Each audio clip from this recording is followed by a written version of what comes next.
Now the Three Martini Lunch with Greg Corombos and Jim Garrity. And welcome, everyone, to the Monday edition of the Three Martini Lunch, along with Jim Garrity of National Review. I'm Greg Corombos of Radio America. Good, bad, and crazy martinis for conservatives as usual. And Jim, it was late last year that you and I floated the idea that I'm sure made all the difference here, that perhaps other people other than mainstream networks who don't have a lot of goodwill towards Republicans ought to play a role in the 2016 presidential debates. We humbly volunteered ourselves for the role. But while we haven't gotten the call yet for one of these, it looks like at least the overall message has gotten through. As you've reported in the campaign spot, Hugh Hewitt, the radio talk show host through the Salem Media Group, will be part of a debate co-sponsored by Salem and CNN, and he will be asking some of the questions. And so it's good to know that there's a conservative out there who will actually be asking the questions, along with the other folks that CNN throws into the mix.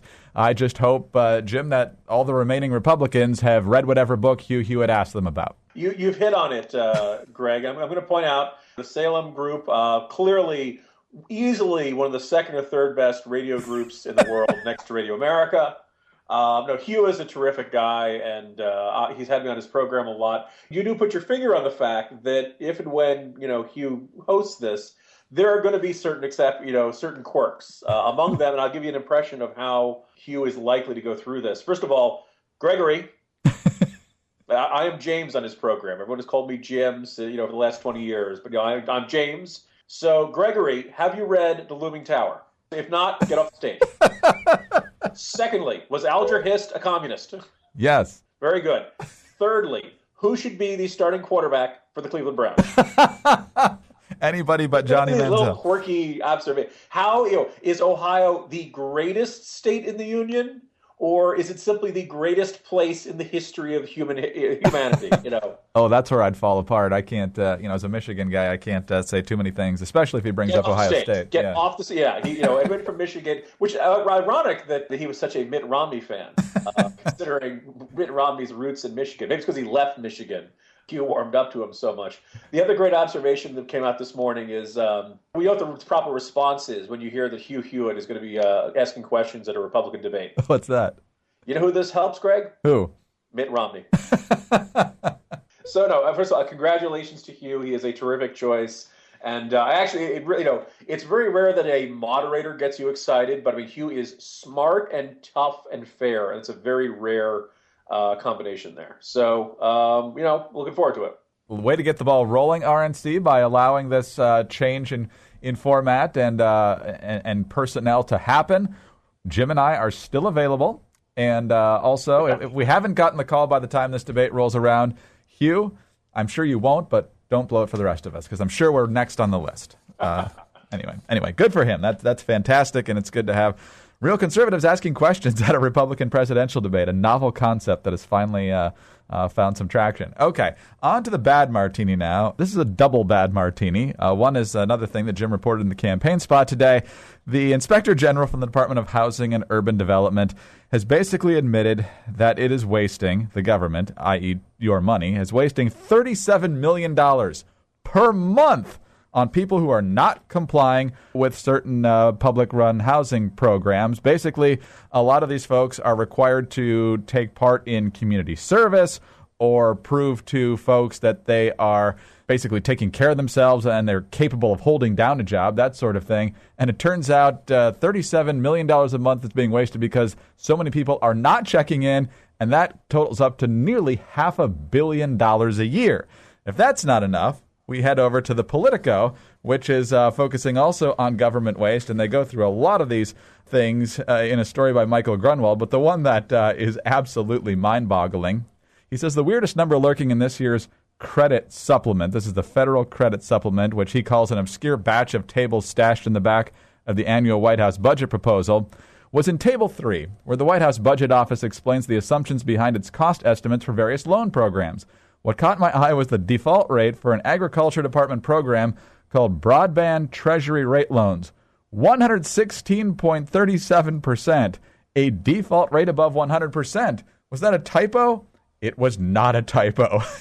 Jim, Just when you thought our taxpayer dollars couldn't be wasted anymore, more reports like this come out. Yeah, I was going to say, my understanding is that subsequent updates indicated that the White House insists that it is not 116% default rate. They don't know exactly what it is. Like, okay, the number is messed up. We don't really know what it is, but we know it's not that, is their explanation, which doesn't feel that much more reassuring than that.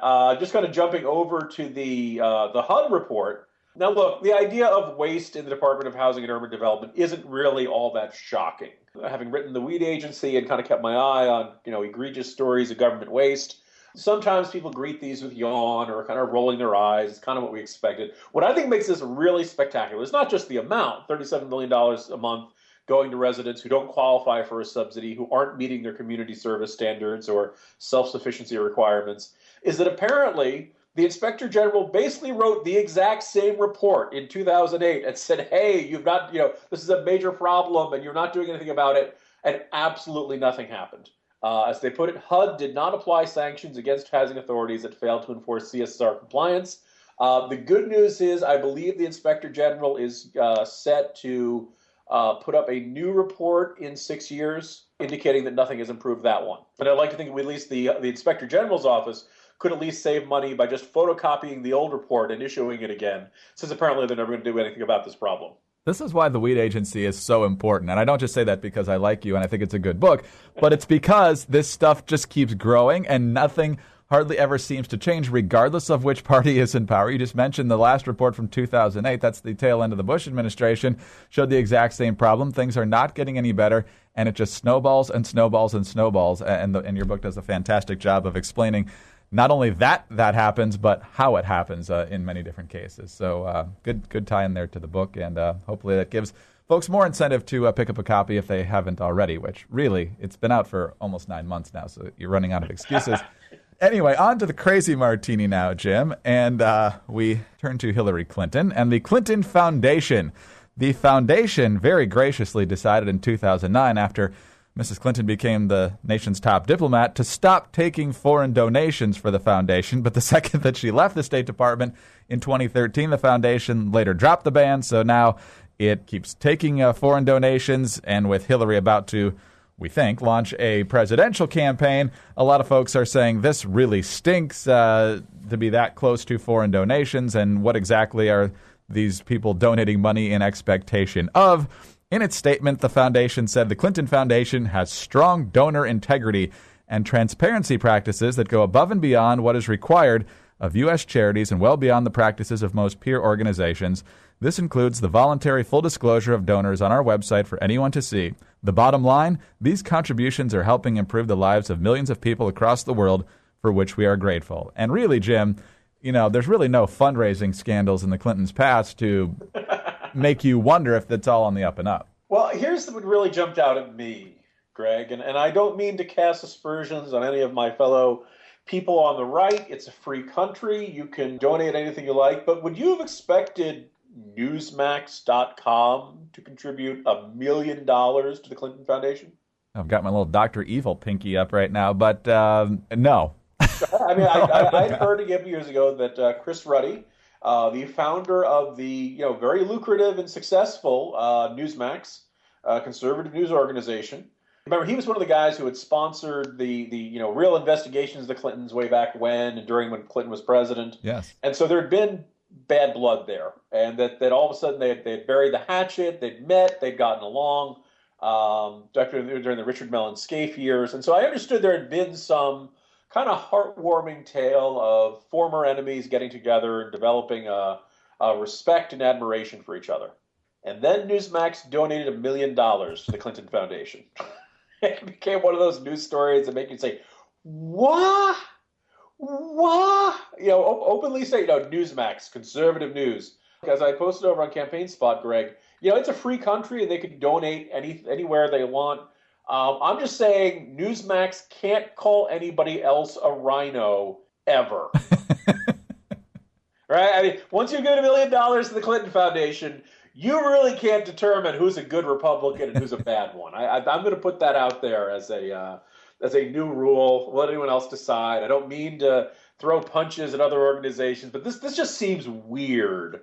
And of course, Ruddy has said he thinks Hillary would make a great presidential candidate, and so there we go. I think this really qualifies as one of our craziest crazy martinis in quite some time. That certainly is crazy, and obviously there's a complicated history there with Ruddy and Scaife and the Clintons and so forth. Here's what I'm starting to worry about, though. Is Obama so bad that even right-leaning people, or even conservatives, you might call them, are starting to look nostalgic on the Clinton era? I don't think they necessarily are, though I think most people would say Obama is worse. But if there's that kind of fallback, it's going to be kind of hard to mount an effective counter to Hillary Clinton's campaign here if so many folks have got the rose-colored glasses on. Well, I mean, look, as much as we did not, a lot of conservatives didn't like Clinton back in the mid-'90s. Look, he signed welfare reform. He signed NAFTA. The economy was roaring. Yeah, he does look good compared to things right now. It's not surprising we might feel a little more warm and fuzzy towards him. The idea that automatically this means Hillary Clinton is going to be, an acceptable, moderate form of democratic presidential leadership doesn't necessarily follow, though. So we'll see how it shakes out. Well, yeah, we'll find out, especially if she doesn't get much primary competition, how she presents herself eventually. So, Jim, very good. Have a good day. We'll talk to you tomorrow. See you tomorrow, Greg. Jim Garrity of National Review. Again, go out and buy the Weed Agency if you haven't already. I'm Greg Corombos of Radio America. Thanks for being with us today, and be sure to join us on Wednesday for the next 3 Martini Lunch.